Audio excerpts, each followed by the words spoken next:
It is a feature Friday on KCMO Talk Radio, 95.7 FM, and it is always great every few weeks or so when we welcome on and say hi to our friend Tony Botello of Tony's Kansas City. What's up, man? How are you? I'm good. I'm a little conflicted today, Pete, but I'm very happy to be here. By the way, I don't want to insult you when I say this, but is this like Cinco de Mayo a big thing for you, or do you not care about it?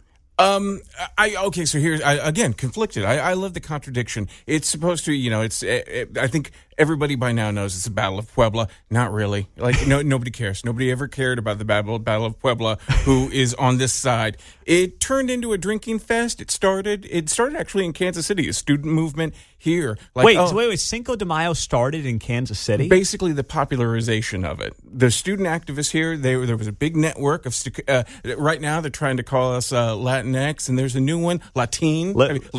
Oh, I haven't seen that. Yeah, they're trying to call that. So back then, it was a little history for Friday. It was a Chicano student movement. And actually in Spanish, Chicano is kind of like the original derivation kind of means like dirty person, but they like embrace it. Like, no, we're like Chicanos. And so Chicano student movement activists, some of which were my parents, they met in Chicago. It's like, no, we need a Mexican-American holiday. And they were like, Cinco de Mayo. There's no other holiday. They just invented it out of thin air.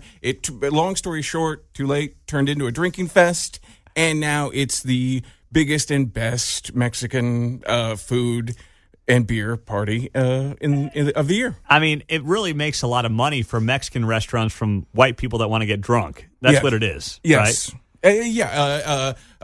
Chicano, Latino people from the suburbs flock back in. It's going to be big. Probably the Saturday night. It's going to be a whole weekend celebration. Hey, Kentucky Derby on Saturday night, right into a little Cinco de Mayo. That's a big 1-2 punch, man. You want to know how much things have changed just from when I've just been doing this stuff? There's a Cinco de Mayo parade in Belton.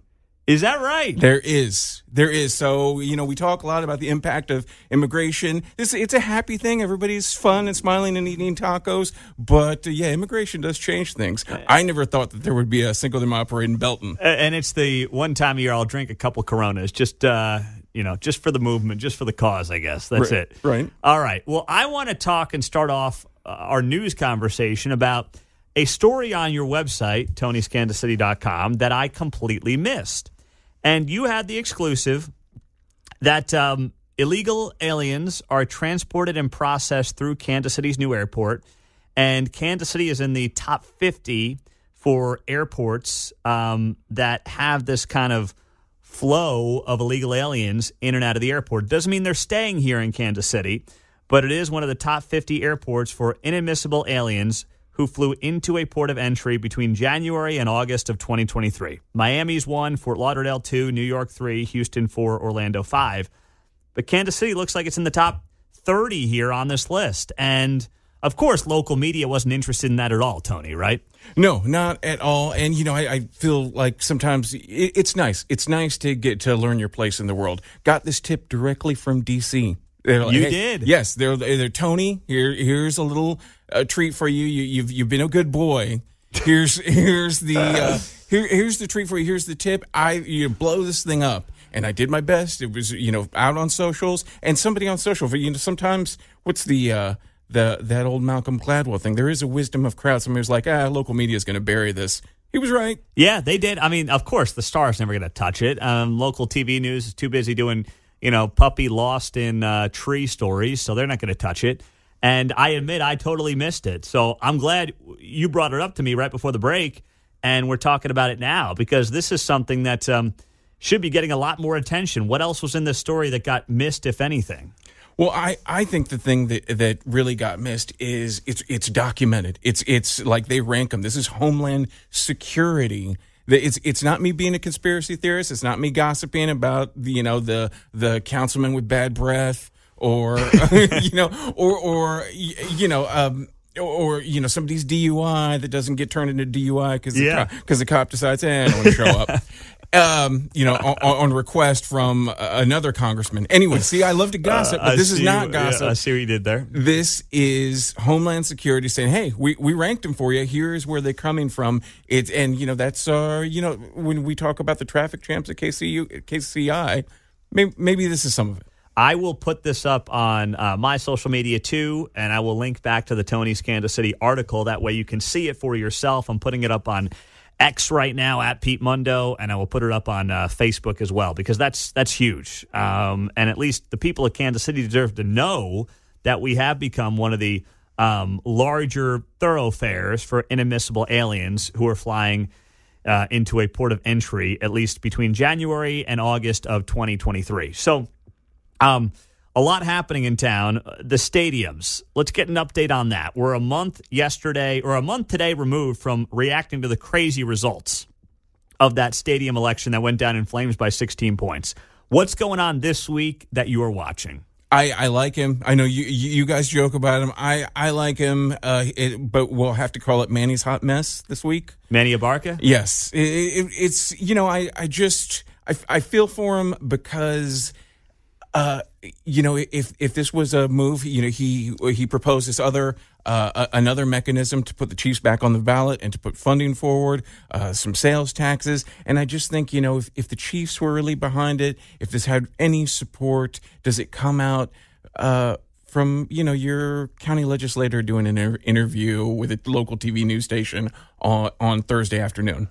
Yeah, the answer is no. I mean, I think that he is desperate for attention and more political power. He says he's not running against Frank White next time, but clearly, I mean, he won this joke of a first district race. It was him and Justice Horny, and that was it, right? And those two guys, what are you picking? The lesser of two evils on that front.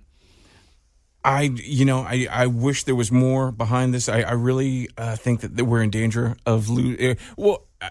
In danger, like I'm negotiating a hostage crisis here. No, from the way that I look at it, the way things are working out, the Chiefs and Royals move out of city limits. And I mean, if this is, you think that they would? The hope is that we keep them in the metro, and we could have a very, very long conversation about how regionalism has failed us. What good does it do third district voters for money to be spent in WICO? All the community investment.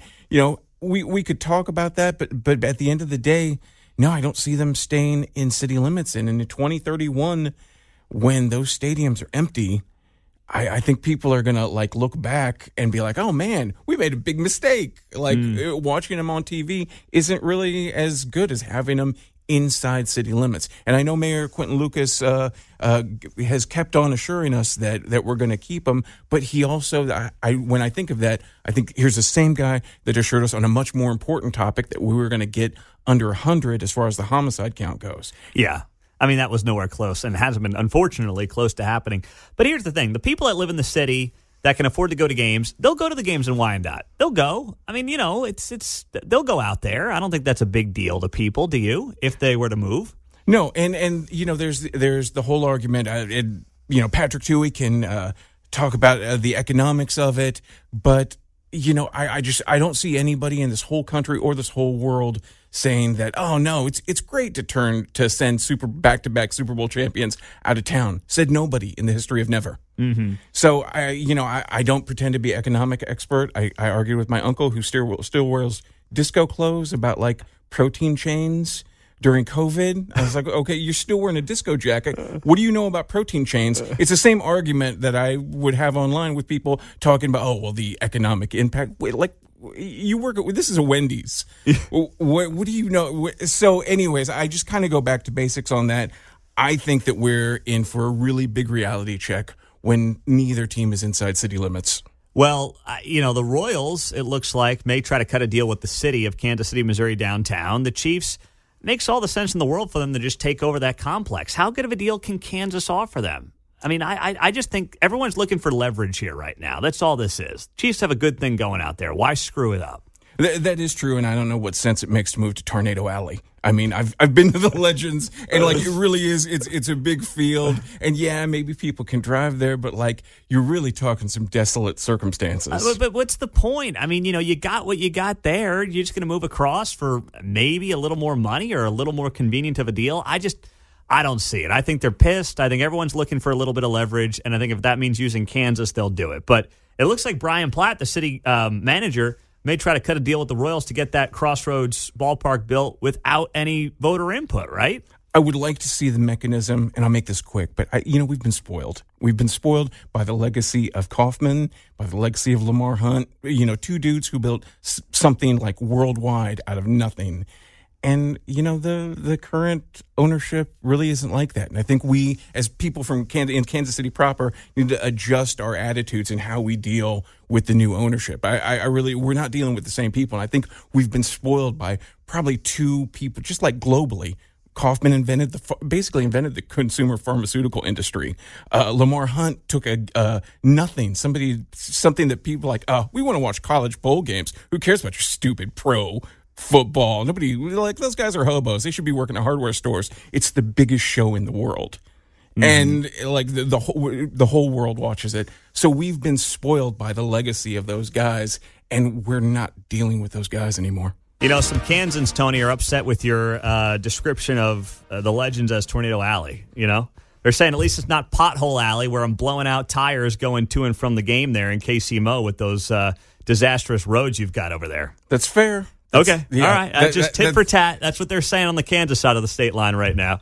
Tony Botello of Tony's Kansas City is here with us on 95.7 FM.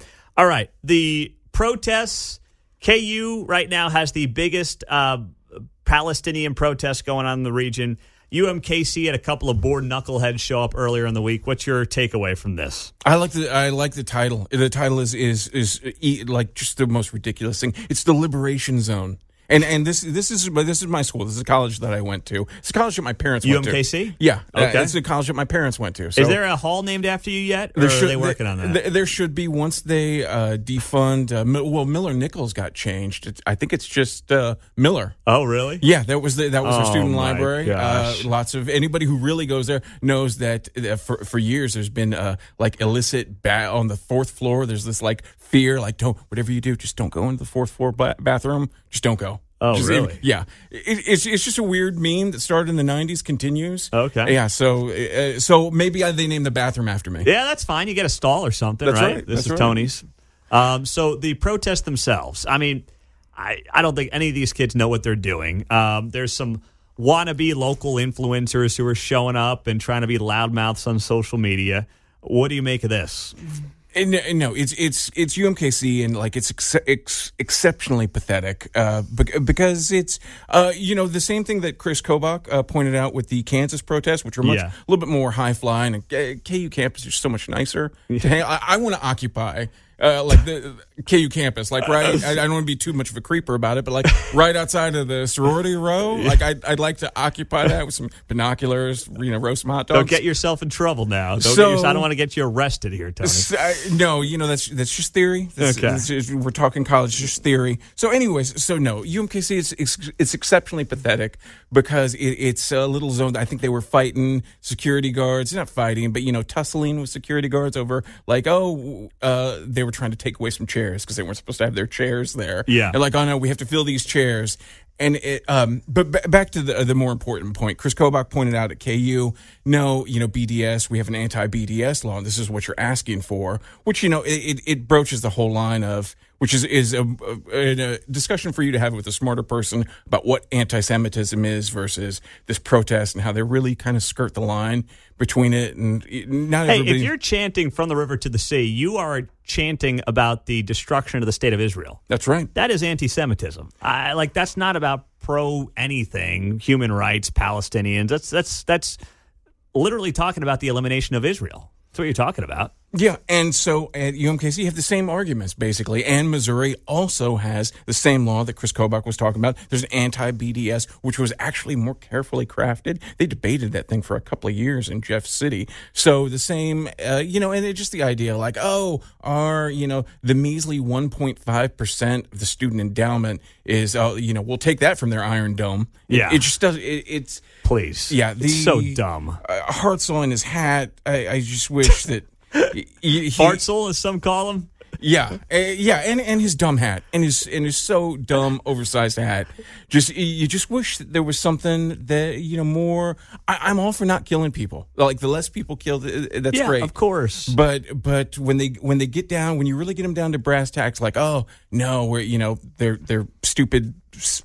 two by the sea argument, Yeah. and then the BDS just nonsense. When you really try to nail them down on specifics, it gets silly so fast. They probably couldn't even tell you what river and what sea they're talking about. I guarantee the vast majority could not, including local wannabe influencers who are nothing but losers. And you referenced one of them right there. Tony Botello of Tony's Kansas City on KCMO.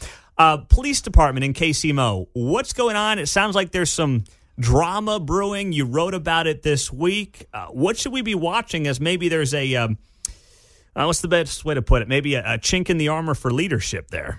Yeah, definitely. I think, well, I picked the story up from Fox, to be fair. Our mutual friend, Eric, has been on, Eric Wesson, from formerly from the KC Call, currently from Next Page KC, has, really responded to a lack of community participation. And I don't want to be too cynical, because what he's talking about is very serious about kids getting shot. And that's I respect his advocacy on that. But I just, from being a lifelong Kansas City resident, I don't know how well these, forgive me, but they're group therapy sessions, and people do need those. But like not going to community meetings, I don't know if it's the biggest sin ever, but it is a sticking point, and they're on the chief, deservedly so, about community participation. Whether it's Eric Wesson, who's a friend of the show, he was on the show last week, or the chief. I mean, I think everybody wants the same thing, but until everyone commits to, yes, a long-term plan to figure out how to fix the homicide issue, but also just throwing the worst of the worst guys behind bars, which this prosecutor is not willing to do, things are not going to get drastically better. And the one thing I'd love to see is the bully pulpit of the mayor, the police chief, Eric Wesson, all these people use their bully pulpit to get Gene out of there, and they don't want to do it for the most part, and I don't know why. We do have a very nice go along, get along culture, like as far as people making public as statements. But I think both you and I have been exposed to behind the scenes chatter, which isn't so nice, which is more interesting, which is where I come in, which is where you have some of the rank and file a little bit frustrated with the chief status. And my big question in my blog post about is what nobody else is going to ask is, where is her support coming from? Rick Smith had 300-person rallies, like close to 500 people rallying for him in the Northland. I don't know if our current chief can get that kind of turnout. So, and he was a guy, and he was an operational guy. Mm-hmm. His legacy is more, I love those. I posted him. He's in a KCBD car when it looks like he can barely see over the steering wheel. Or he was like 17. He was like 19 when he joined the force. And someone who was on a street level for, decades at a time. She worked more in a media capacity, which is hard work, and she did great with that. But I don't know if you have those kind of connections that other chiefs have had in that job. That's an interesting point. Always great with Tony Botello of Tony's Kansas City. Thank you, my man. We appreciate it. It's good hanging out with you, as always, Pete. Thank you.